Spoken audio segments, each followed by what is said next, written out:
네, 다른 광고는 이제 주보를 참조해 주시고요. 오늘 말씀을 함께 볼 텐데요. 오늘은 우리 성경 본문을 보려고 합니다. 하나는 신명기라는 구약 성경이고요. 하나는 마태복음이라는 신약 성경입니다. 우리 함께 말씀 보도록 할게요. 신명기 말씀 읽겠습니다. 시작. 그런즉 너는 알라 오직 내 하나님 여호와는 하나님이시요 신실하신 하나님이시라. 그를 사랑하고 그의 계명을 지키는 자에게는 천대까지 그의 언약을 시행하시며 인애를 베푸시되. 이제 우리 마태복음 말씀을 읽을 텐데요. 이 말씀은 우리 교독하면서 제가 한 절, 여러분이 한 절 이렇게 교독하며 읽었으면 좋겠습니다. 제가 먼저 읽겠습니다. 또 어떤 사람이 타국에 갈 때 그 종들을 불러 자기 소유를 맡김과 같으니 각각 그 재능대로 한 사람에게는 금 5달란트를, 한 사람에게는 2달란트를, 한 사람에게는 1달란트를 주고 떠났더니 5달란트 받은 자는 바로 가서 그것으로 장사하여 또 5달란트를 남기고 2달란트를 받은 자도 그같이 하여 또 2달란트를 남겼으되 1달란트 받은 자는 가서 땅을 파고 그 주인의 돈을 감추어 두었더니 오랜 후에 그 종들의 주인이 돌아와 그들과 결산할세. 5달란트 받았던 자는 5달란트를 더 가지고 와서 이르되 주인이여 내게 5달란트를 주셨는데 보소서 내가 또 5달란트를 남겼나이다. 그 주인이 이르되 잘하였도다 착하고 충성된 종아 내가 저도는 일에 충성하였으매 내가 당한 것을 내게 맡기니 내 주인의 즐거움에 참여할지어다 하고 2달란트 받았던 자도 와서 이르되 주인이여 내게 2달란트를 주셨는데 보소서 내가 또 2달란트를 남겼나이다. 그 주인이 이르되 잘하였도다 착하고 충성된 종아 내가 저도는 일에 충성하였으매 내가 당한 것을 내게 맡기니 내 주인의 즐거움에 참여할지어다 하고 1달란트 받았던 자는 와서 이르되 주인이여 당신은 굳은 사람이라 심지 않은 데서 거두고 해치지 않은 데서 모으는 줄을 내가 알았으므로 그러하여 나가서 당신의 달란트를 땅에 감추어 두었나이다. 보소서 당신의 것을 베푸셨나이다. 그 주인이 대답하여 이르되 악하고 게으른 종아 나는 심지 않은 데서 거두고 해치지 않은 데서 모으는 줄로 네가 알았느냐? 그러면 내가 마땅히 내 돈을 수령하는 자에게나 맡겼다가 내가 돌아와서 내 원금과 이자를 갚게 하였을 것이라 하고 그에게 1달란트를 빼앗아 10달란트 가진 자에게 주라. 함께 읽습니다. 무릇 있는 자는 받아 풍족하게 되고 없는 자는 그 있는 것까지 빼앗기리라. 아멘. 오늘은 성령의 열매 7번째 시간입니다. 그리고 주제는 바로 충성입니다. 충성하니까 우리 준규 형제님 생각이 나네요. 네, 우준규 중위님. 네. 네. 충성. 헬라어를 찾아보니까요, 피스티스라고 적혀 있는 거예요. 그래서 우리가 생각하는 한자의 충성과 좀 다르네 라고 봤더니, 우리는 충성으로 번역했는데, 네, 영어 성경을 찾아봤더니, faithfulness라고 되어 있어요. 즉, 신실함, 진실함. 그러니까 하나님의 성품이 자연스럽게 우리에게 맺혀지는 게 성령의 열매잖아요. 그러면 그 하나님의 신실함이 우리에게 임하면 이 개혁개정이 집필될 우리 1950년대, 60년대에는 마치 이를 충성과 같다라고 생각을 했나 봐요. 우리나라 목사님들이. 그래서 이제 개혁개정에 충성으로 번역을 했던 것 같아요. 근데 여러분들 충성은 보통 아랫사람이 뭔가 윗사람에 대한 태도잖아요. 맞죠? 뭐 어떤 내용을 전하면 뭐 그대로 하는지 어떤 자세를 가리키죠. 군대 용어처럼. 그래서 우리는 사실 하나님께 충성한다 그러면 성립이 돼요. 하나님께 충성한다라는 말이 그래도 되죠. 조금 그래도 약간 어감이 좀 너무 억압적이긴 하지만 근데 성령의 열매는 계속 말씀드렸지만 하나님의 것이 우리에게 오는 거잖아요. 그럼 하나님께 충성이 있다는 건 조금 하나님이 누구한테 충성하나? 좀 맞지 않죠. 그래서 충성의 열매는 성경엔 충성이라고 되어 있지만 어떤 무조건적으로 복종해 이런 의미보다는 신실하다. 즉 변함이 없이 한결같다. 라는 의미에 더 맞는 표현이라고 생각하시면 되겠습니다. 그래서 오늘은 제가 충성보다는 신실이라는 말을 좀 더 많이 사용해서 설교를 드릴게요. 그리고 요즘 최근 번역된 성경을 혹시 가지고 계시는 분은 새 번역 성경은 전부 다 신실이라고 번역이 되어 있습니다. 그래서 제가 성령의 열매 계속 말씀드리잖아요. 자동으로 맺히기 때문에 그럼 우리는 아무것도 안 해도 되냐? 그게 아닙니다. 아시죠? 성령이 여러분 안에 오시면 여러분이 예수님을 내가 죄인이라는 걸 인정하고 내 죄를 위해서 예수님이 오시고 그러니까 여러분이 예수님을 여러분의 하나님으로 구원자로 영접하시면 성령이 오시는데 성령이 임하시면 그때부터는 육체의 소욕이 사라지는 게 아닙니다. 육체의 소욕이 있어요. 대신 성령의 소욕과 부딪히죠. 성령이 없을 때는 어땠죠? 하나도 불편한 게 없죠. 왜냐하면 난 육체에 내 본능밖에 없으니까요. 근데 성령이 임하시면 그래도 여전히 육체의 소욕이 있어요. 그런데도 동시에 하나님의 뜻대로 살고자 하는 열망이 생기는 겁니다. 그때 우리가 그 작은 용기를 내서 그 하나님의 뜻을 하나씩 선택해 나가면 누구나 알아볼 수 있는 사랑과 희락과 화평과 양성과 오래 참음과 자비와 충성과 절제의 열매를 맺게 될 거라는 거예요.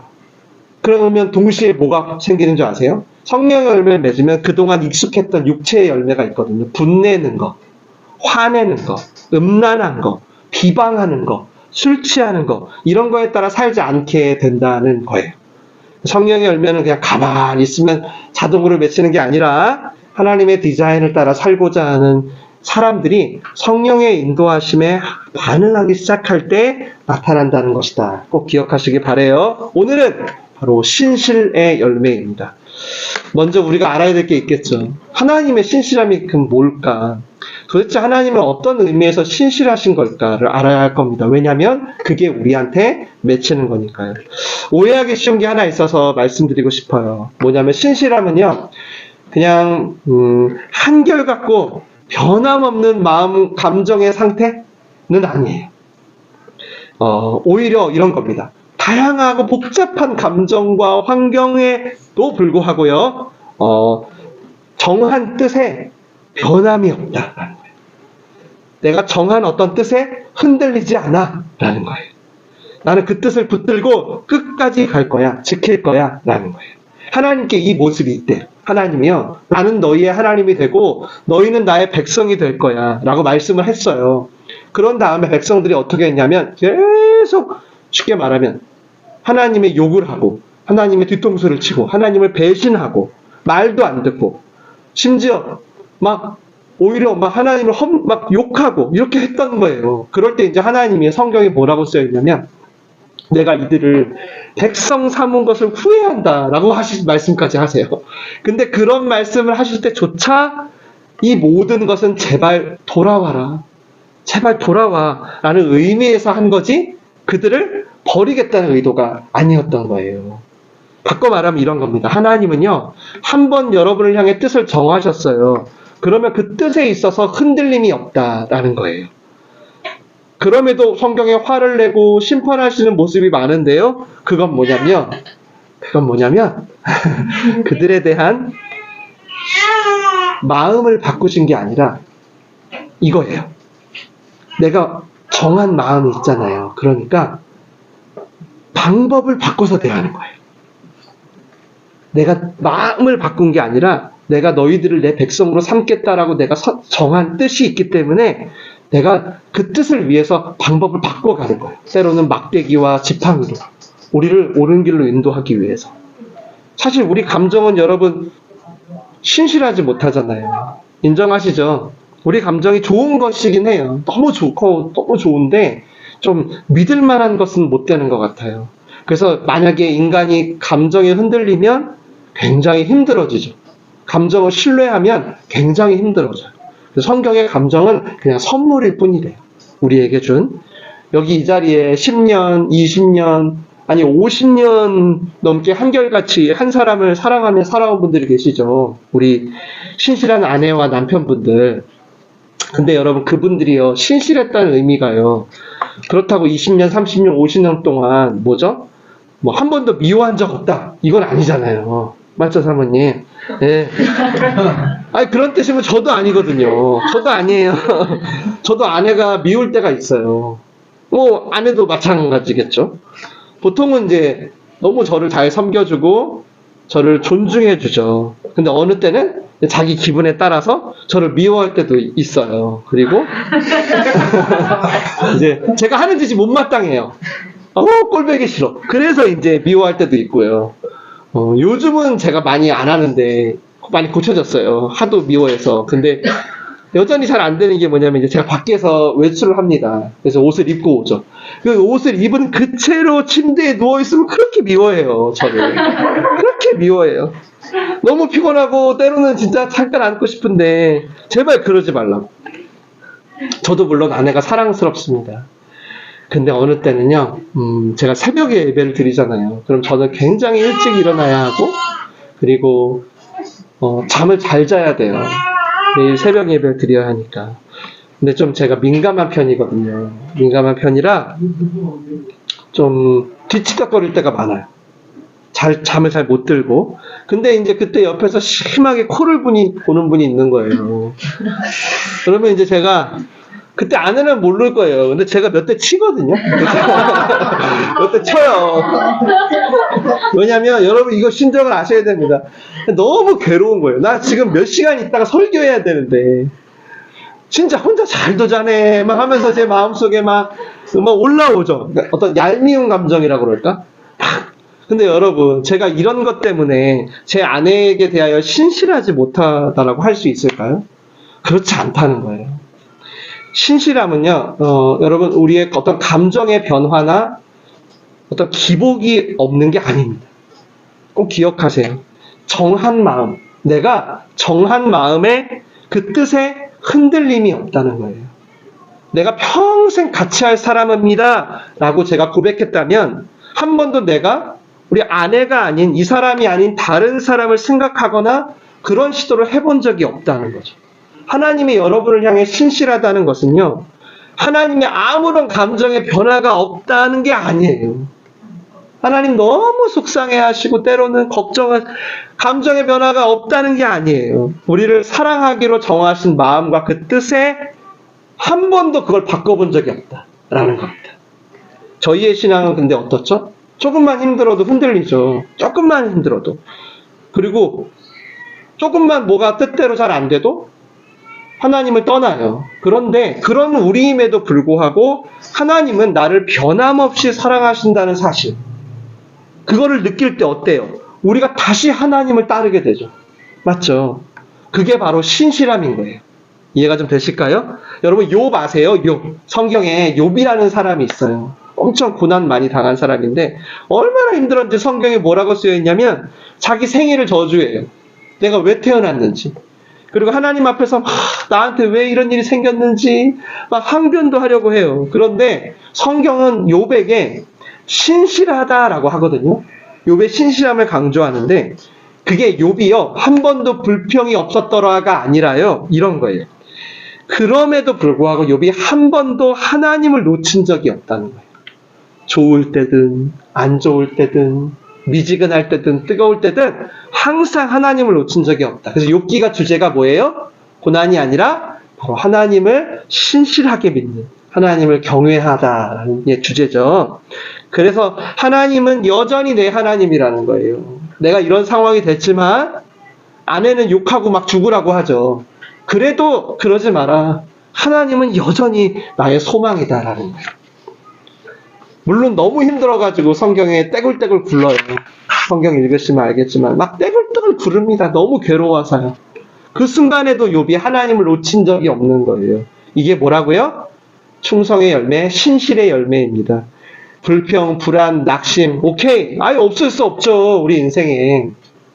그런데 그럼에도 하나님을, 그가 하신 말씀을 놓치지 않고 신뢰하는 거, 이게 바로 우리 안에서 신실의 열매를 맺는 분들에게 나타나는 가장 첫 번째 모습이에요. 여러분 이런 걸 느끼셨어? 누구한테? 그러면 저 사람 지금 신실의 열매를 맺고 있구나 라고 느끼시면 돼요. 이런 분들 있죠. 많이는 없지만. 그래도 우리 민들레오 씨는 제가 볼 땐 이 신실의 열매를 잘 맺어가고 있어요. 지금 제가 아는 모든 분들은 다 만만치 않은 시기를 보내고 있거든요. 또 한편으로는 이런 것도 있어요. 여러분, 이 신실하며 그렇다고 무조건 꾸준히 하는 모습이라고 또 생각하시면 안 돼요. 왜냐하면 그냥 꾸준히 하는 것을 내가 뭔가 끊임없이 성실하게 하는 것을 그냥 신실이라고 한다면 정말 중요한 게 빠지는 거예요. 이 신실함은 뭐냐면 이거예요. 내가요 무엇을 하든지 하나님을 사랑하고 이웃을 사랑하는 동기와 의도로 한다는 의미가 있어야 돼요. 그렇지 않고 그냥 성실한 것 자체는 그냥 서점에 가면 어떤 인생에 대한 자기계발서에는 맞을 수 있을지 모르겠지만 성경에서 말하는 신실은 아닙니다. 하나님이 우리를 택하고 구원하시기로 하셨을 때 하나님은 그럼에도 불구하고 지속적으로 자기중심적으로 살고 지속적으로 하나님을 떠나는 우리를 보면서 아우 정말 내가 어쩌다가 이런 것들을 택했나 아유 찌찌찌 근데 어떡하냐 나는 신실하니까 아유 내가 말한 건 지켜야지 아유 살려줄게 이렇게 살려줬을까요? 그렇지 않습니다. 하나님의 신실하심은 아유 내가 뱉은 말은 있으니까 지켜야지 하는 어떤 책임감이 아니에요. 그게 아니라 한 번도 우리를 사랑하지 않은 적이 없으셨기 때문입니다. 한 번도. 그래서 하나님은 신실한 거예요. 그러니까 이 신실함이라는 것 안에는 가장 중요한 전제가 있는데 그것이 바로 사랑입니다. 심지어 우리가 범죄할 때조차 내가 죄인 되었을 때 우리를 향한 애정으로 어떻게 해요? 우리를 기다려요. 기다려줘요. 죄 짓고 있는데도. 그리고 우리를 지켜줘요. 너무 심한 죄로 완전히 물러날 것 같으면 막대기와 지팡이로. 그게 변함이 없다는 거예요. 그게 신실함이에요. 그래서 우리가 신실의 열매, 충성의 열매를 맺겠다고 했다면 뭐를 점검해야 하냐면 어떤 내가 그래 나도 이걸 꾸준히 지켜봐야지 할 때 그 안에 그 신실하심의 동기에 사랑이 있는가를 점검해야 되는 거예요. 그래서 하나님은 이 신실하심을 우리가 항상 기억하라고 하세요. 항상 성경에 왜 이렇게 많이 쓰여 있고 찬양 가사에도 왜 이렇게 많이 얘기하냐면 하나님이 이렇게 요청하셨어요. 한번 읽어볼게요. 오늘 본문인데 시작. 그런즉 너는 알라 내 하나님 여호와는 하나님이시요 신실하신 하나님이시라. 아멘. 기억하고 알아야 된다는 거예요. 여기도 faithfulness가 똑같이 쓰였어요. 그러니까 근데 여기 이 구약 성경에는 다른 뜻이 하나 더 있는데 그게 뭐냐면 지탱하다, 양육하다라는 뜻이 담겨 있어요. 이 신실함이. 그러니까 쉽게 말하면 사람을 우리를 돌보고 자라게 하는 거 이해가 되시죠? 돌보고 자라게 하는 거라는 거예요. 그러니까 하나님의 신실하심이 즉 우리의 삶의 모든 삶을 지탱하고 자라게 하고 그러면서 절대 무너지지 않는 기둥이 되겠다는 거예요. 그러니까 기억하라는 거예요. 하나님의 신실을, faithfulness를 기억하라는 거예요. 하나님의 신실하심이 영준아, 너가 감정과 상황과 성도들의 어떠함에 흔들리지 않고 이 시대의 목회자로서 잘 자랄 수 있게 너를 지켜주는 거야. 이 신실함이. 그러니까 아침마다 새롭고 늘 새롭게 기억하라는 거야. 그 신실함이 여러분 모두가 하나님이 여러분을 디자인하신 그 계획대로 자라갈 수 있게 하시는 원동력이라는 거예요. 그래서 하나님이 말씀하시는 거예요. 너희들은 신실하지 않아. 나의 신실함을 기억하라는 거예요. 그러니까 수많은 사람들이 찬양하고 기록하고 기억하면서 오늘 우리에게까지 온 거죠. 정말이에요, 여러분. 저도 아까 찬양 부를 때 이 신실하심을 기억하면서 하나님께 불렀거든요. 이 하나님의 신실하심과 변함없이 양육하시는 어떤 사랑, 이걸 여러분이 기억하는 게 정말 어마어마한 힘입니다. 이게 제가 표현을 못하겠습니다. 여러분 정말 놀라운 힘이에요. 이 신실하심의 크기와 높이와 길이가 측량도 안 돼요. 그래서 오늘 우리 임내 찬양할 때 찬양했죠. 예레미야 3장의 말씀을 가사로 옮긴 찬양인데요. 아침마다 새롭고 늘 새로우니 그 말씀 읽어볼까요? 시작. 이것들이 아침마다 새로우니 주의 성실하심이 크시도소이다. 성실하심이 이제 신실하심과 같은 말이에요. faithfulness. 아침마다 새롭다는 거예요. 일주일에 한 번 주일날 11시부터 12시 새롭게 할게. 나머지 네 힘내로 살아. No. 아침마다. 그리고 크대요. 어느 정도 클까요? 여러분, 우리 지구가요, 그냥 떠 있나요? 그냥 떠 있어요? 만약 그냥 떠 있다가는 어떻게 되죠? 우리 멸망하죠. 순식간에 멸망합니다. 하나님의 돌보심이 아침마다 성실하지 않아요, 만약에. 그렇다면, 여러분, 우리 다 큰일 납니다.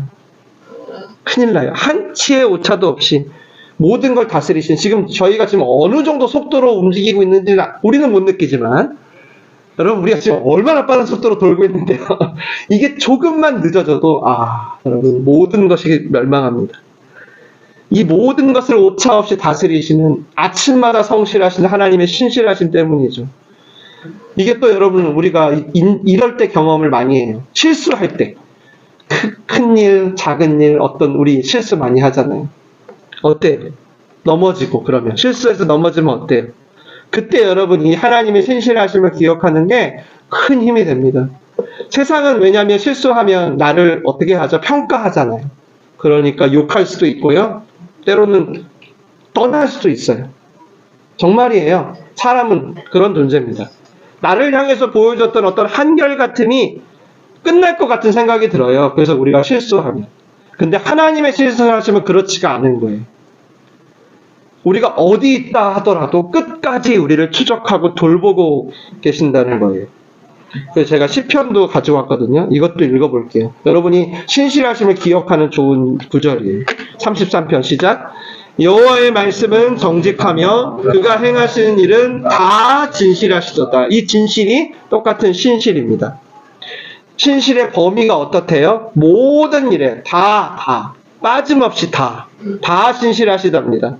그러니까 항상 기억해야 되는 거예요. 저희가 다시금 한번 여러분 기억해 보세요. 오늘 예배를 통해서 하나님이 여러분에게 행하신 일은 모든 일이 신실합니다.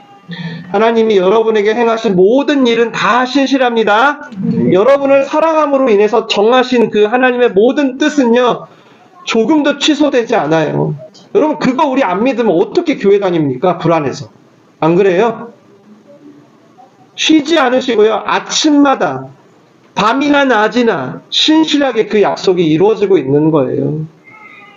인류가 처음 범죄했던 순간부터 우리를 구원하기로 정하신 거예요. 그 정한 약속이 어떻게 됐어요? 지켜질 수 있게 수많은 선지자들을 보내면서 성경이란 책이 쓰여졌죠. 그러다가 결국 구약 성경에 그토록 기다리던 예수님이 BC, AD에 딱 중간에 오셨어요. 그때부터 세상은 예수 그리스도 이후에 이제 어떻게 됐죠? 이 신실함의 결정체인 예수님을 통해서 신실함이 뭔지 우리에게 나타나기 시작했어요. 여전히 멈추지 않는 거짓과 탐욕이 있어요. 제가 말씀드렸잖아요. 예수님 믿어도 여전히 있어요. 근데도 그런 우리를 위해서 십자가에 죽으시고 부활하심으로 이제 그 정한 뜻을 우리가 지킬 수 있게 하신 거예요. 예수 그리스도의 이름을 가진 자들마다 누구나 지킬 수 있는 거예요. 누구나 성령 충만할 수 있는 거예요. 그래서 지금도 신실하게 우리에게 나타나고 있는 거죠. 그렇다면 우리 주인 되신 하나님이 신실하다면, 그 신실하심이 모든 일에 미치고 아침마다 새롭다면, 그럼 우리는 어떻게 이거에 반응할까요? 오늘처럼 찬양으로도 반응해야죠. 제일 중요한 건데요. 우리도 이 신실하심을 맺어야 하는 것입니다. 마태복음 본문 보겠습니다. 2절만 읽을게요. 시작. 또 어떤 사람은 타국에 갈 때 그 종들을 불러 자기 소유를 맡김과 같으니 각각 그 재능대로 한 사람에게는 금 5달란트를, 한 사람에게는 2달란트를, 한 사람에게는 1달란트를 주고 떠났더니, 그 유명한 달란트 비유예요. 신실하심의 절정으로 클라이막스로 오신 예수님께서 그 충성의 열매, 신실의 열매를 비유로 해주신 거예요. 한 주인이 길을 떠났습니다. 근데 떠날 때 종들을 불러요. 그리고 각기 재능대로 자신의 소유를 맡겼답니다. 그러니까 달란트는 단순히 돈이 아닌 거예요. 각자가 맺을 자원인 거예요. 단순히 돈이 아니라 각자가 맺을 자원. 신실하기 위한 자원. 그게 뭘까요? 어떤 은사일 수도 있겠죠. 그러나 오늘 제가 말씀드리고 싶은 그 자원은 바로 사랑입니다. 사랑. 인간에게 주신 아가페 사랑. 사랑을 다 맡겨놨다는 거예요. 그런데 우리가 기억할 게 있어요. 정확히 얼마만큼의 사랑을 맡겨야 할지를 주인이 정하셨다는 거예요. 저도 손양환 목사님처럼 사랑의 원작가 되고 싶어요. 내가 되고 싶다고 될 수 있나요? 다 각자. 하나님이. 그래서 비교할 필요 없다는 거예요. 다른 사람 신경 쓸 필요 없다는 거예요. 애시당초 주인이 다른 걸 줬다는 거예요. 그건 주인의 결정이니까요. 그 주인 대신 하나님은 그분의 자원을 각 사람에게 맡기셨어요. 그래서 누군가는 오늘 말씀해 보니까 어떻게 해요? 바로 이런 주인의 마음을 헤아리고 어떻게 해요? 바로 사용하기 시작해요. 그게 얼마만큼이든 상관없이. 하지만 누군가는 오늘 어떻죠? 자신의 사랑이 부족하다고 느꼈는지 받은 걸 그대로 땅에 묻어둬요. 그냥 바로 묻어둬요. 그리고 만나는 사람마다 자기의 부족함을 생각하면서 오히려 사랑의 갈증을 느끼면서 인생을 살아요. 그 목마름을 자꾸 채우려고 구걸해요. 주인 대신 하나님은 우리에게 맡기신 사랑을 묻어두라고 주신 게 아닌데 각자에게 주신 대로 성실하게 쓰길 바라셨는데, 그래서 그 신실의 충성의 열매를 맺길 바라셨는데, 그런 주인의 뜻을 모르고 그냥 묻어둔 사람들도 있어요. 오늘 그럼 주인의 뜻을 헤아린 사람들을 향해서 주님이 뭐라고 하셨을까요? 착하고 충성된 종아, 너는 착하다, 너는 충성되다, 너는 신실하다라고 하시죠. 바로 faithfulness입니다. 그러다 반면 주인의 뜻을 헤아리지 못해요. 그래서 어떻게 해요? 땅에 묻어둔 사람은 뭐라고 하냐면 악하고 게으르다라고 하세요. 악하고 게으르다. 충성의 반대말이 이 악함과 게으름이라는 게 참 놀랍죠. 언뜻 어떤 거역이나 반역 뭐 이런 게 반대말일 것 같은데, 왜 이렇게 여기셨냐면 우리 24절 말씀 읽어볼게요. 시작. 한 달란트 받았던 자는 와서 이르되 주인이여 당신은 굳은 사람이라 심지 않은 데서 거두고 해치지 않은 데서 모으는 줄을 내가 알았으므로 두려워하여 나가서 당신의 달란트를 땅에 감추어 두었었나이다. 보소서 당신의 것을 가지셨나이다. 여러분 이 말이 어떻게 들리세요? 지금 이런 거예요. 달란트를 땅에 묻어둔 종이 변명을 하기 시작한 겁니다. 그 변명은 일단 어떤 보고도 하기 전에 주인을 좀 평가해요. 주인을 평가해요. 자기가. 일단 굳은 사람이래요. 주인은. 이 무슨 뜻이냐면 당신은 굳은 사람이다. 심지 않은 데서 거두는 줄 내가 알고 있었다라는 거예요. 그러니까 굳었다는 건 좀 거칠다. 폭력적이다라는 겁니다. 즉 당신은 좀 까칠한 양반이에요. 마치 그냥 우리한테 맡긴 것보다 더 많은 걸 얻는, 예를 들면 직원들한테 10을 시켰는데 한 100을 내놔. 그렇게 우리를 부려먹는 존재라는 거예요. 그렇게 말한 거예요. 이런 거 있잖아요. 실적만 따지는 당신 같은 사람은 아주 그냥 착취하는, 부려먹는 존재, 그런 사장님입니다. 이렇게 말하는 거예요. 오해를 한 거죠. 예수님에 대해, 하나님에 대해서. 그리고 또 무슨 말 하냐면 심지 않은 데서 거두고 모은다. 이게 불로소득을 바라는 거예요. 쉽게 말하면. 당신은 불로소득 바라는 양반이잖아요. 와, 일단 분위기가 어떠냐면 불평과 불만이 가득 차 있는 것 같아요. 맞죠? 그리고 주인을 막 함부로 심지어 막 나무라는 것 같기도 해요. 그 정도로. 이런 거, 당신 이런 사람이니까 내가 두려워한 거예요. 나는 문제 없어. 잘못한 거 없어. 다만 내가 안 혼날라고 두려워서, 당신 못된 주인이니까 내가 그 땅에 그냥 묻어둔 거예요. 다 이제 도로 당신 거 가져가세요. 다 내가 묻어놨던 거. 마치 아담과 하와가 죄를 지은 이후에 낯을 피해서 도망가고 숨는 것처럼 어떠한 오해를 풀려는 시도도 전혀 없이 그냥 그 상황을 모면하려고 막 애쓰는 모습이 느껴지십니까? 이 종은요, 주인이 아까 말씀 읽었을 때 나왔는데 주인이 나중에 돌아올 거에 대한 이해도 없었어요. 마치 이런 거예요. 한번 떠났으니까 다시 안 오겠지 뭐, 이런 생각을 한 거죠. 그래서 그 긴 시간 동안 마음을 돌이키지 않고 자기 뜻대로 살았어요. 아마 그렇게 살 때 옆 사람들도 보였을 텐데. 그래서 이 종은 결정적으로 주인이 어떤 분인지에 대한 관심이 없다라는 것을 의미합니다. 그리고 이걸 주님이 악하다, 게으르다 라고 하세요. 나를 지으시고 사랑을 주신 분에 대해 관심이 없는 거예요. 그분의 뜻을 잘못 알 수 있거든요. 잘못 알 수 있죠. 오해할 수 있죠. 내 기준대로. 근데 그러면 그것을 돌이키려고 해야 하는데 그런 시도도 하지 않아요. 관계를 회복하려고 하는 노력도 없어요. 그러니까 하나님은 이런 거예요. 야, 하나님을 떠난 것도 물론 악한데 이렇게 하나님을 자기 마음대로 오해하고 판단하는 것도 악하고 게으르다라는 거예요. 그저 어떻게 하면 내가 안전할까? 이 상황만 모면할까 하면서 주인을 보지 못했기 때문에 처음부터 관역이 잘못된 거죠. 그 관역을 비껴가는 악한 삶을 살았다는 거예요. 이렇게 보면 저는 요즘에 굉장히 악한데 부지런한 사람들 많잖아요. 세상에. 맞죠? 성실의 방향이 잘못된 사람들 많잖아요. 그들의 특징이 뭐죠? 성과가 없죠. 성과가 없어요. 파묻었으니까 무슨 일이 생기겠어요. 주일날 파묻고 그냥 가는 거죠. 그러니까 다른 사람 구경이나 하고 부러워하는 거죠. 기웃기웃하면서 늘 자신은 주인 안 올지 몰라. 이렇게 그렇게 세월을 보내니까 막상 주인이 오니까 어떻게 해요? 할 말이 없는 거예요. 그러니까 변명이 나오는 거예요. 여러분, 우리가 하나님에 대한 오해를 풀지 않고 이렇게 하나님의 사랑을 묻어두고 살다 보면요, 나도 모르게 잘못된 관역에 성실할 수 있어요. 불안해하면서.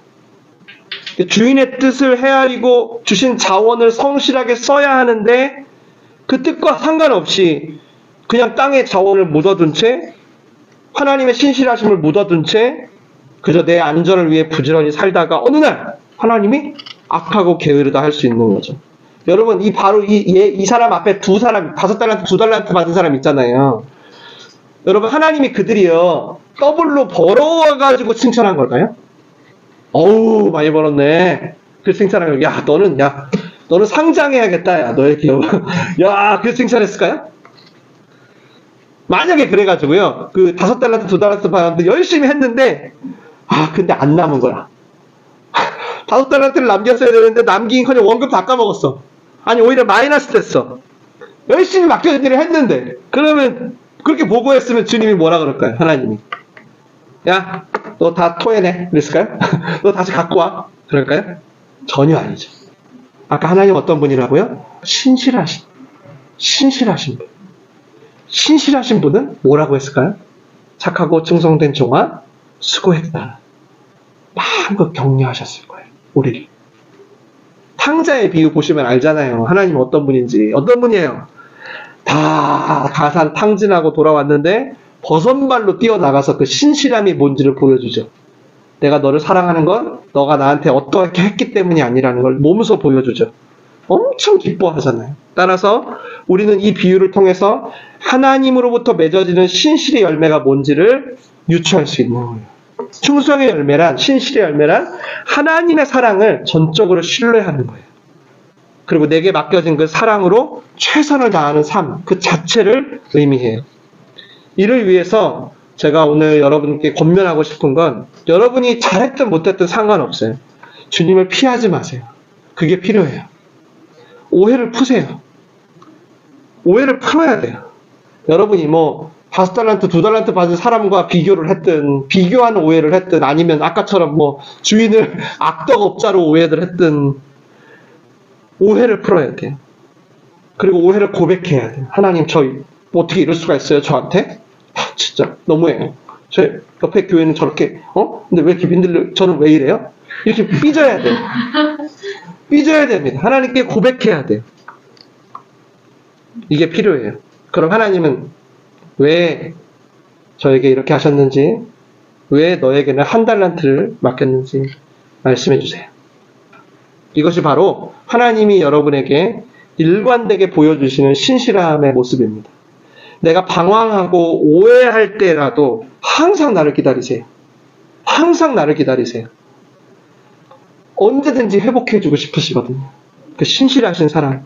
그래서 우리 역시 어떻게 해야 돼요? 그 신실함에 대한 이해를 가지고 그분이 주신 사랑을 지금 나의 어려움에, 나의 오해에, 나의 업무에, 나의 자격증 준비에, 나의 경제적인 문제, 나의 학업에, 나의 관계에 사용하는 거예요. Right now. 바로. 성실하게.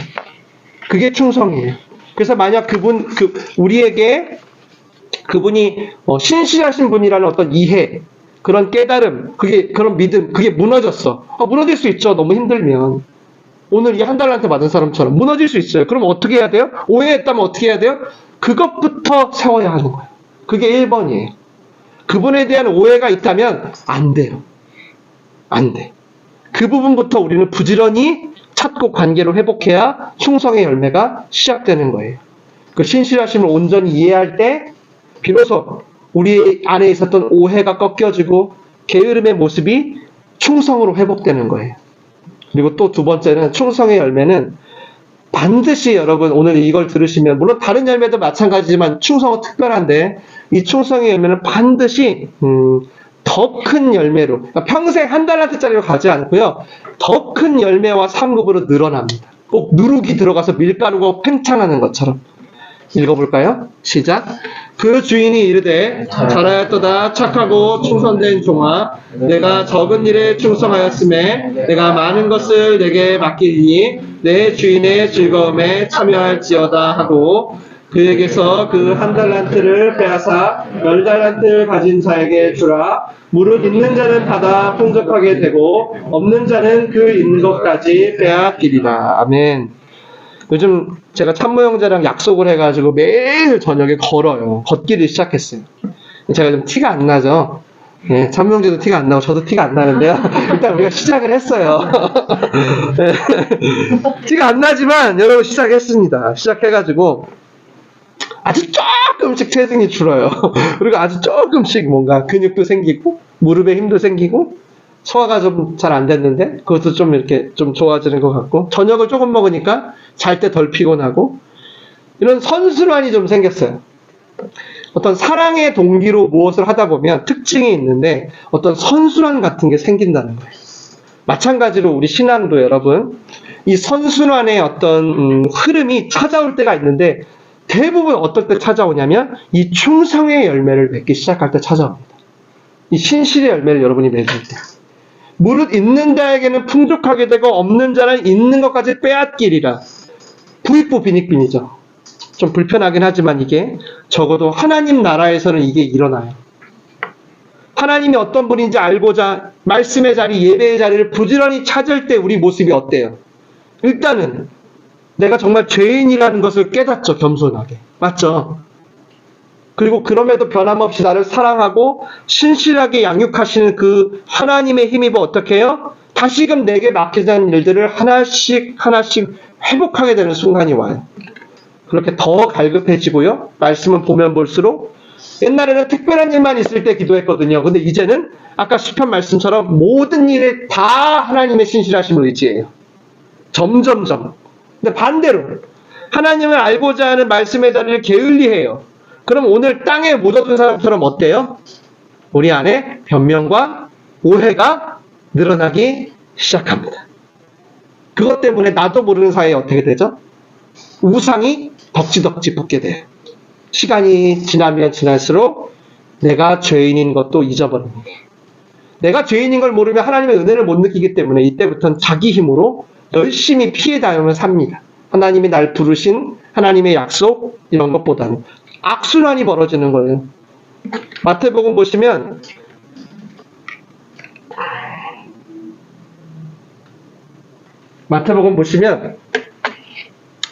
예수님이 이 얘기를 직접 하세요. 있는 자는 넉넉하게 될 건데 없는 자는 있는 것도 빼앗기리라고. 이게 하나님 나라의 원리라는 거예요. 한 달란트 가진 것을 다른 이들에게 주라고 하잖아요. 아까 예수님이. 저는 여러분이 넉넉하게 살아가게 되길 바라요.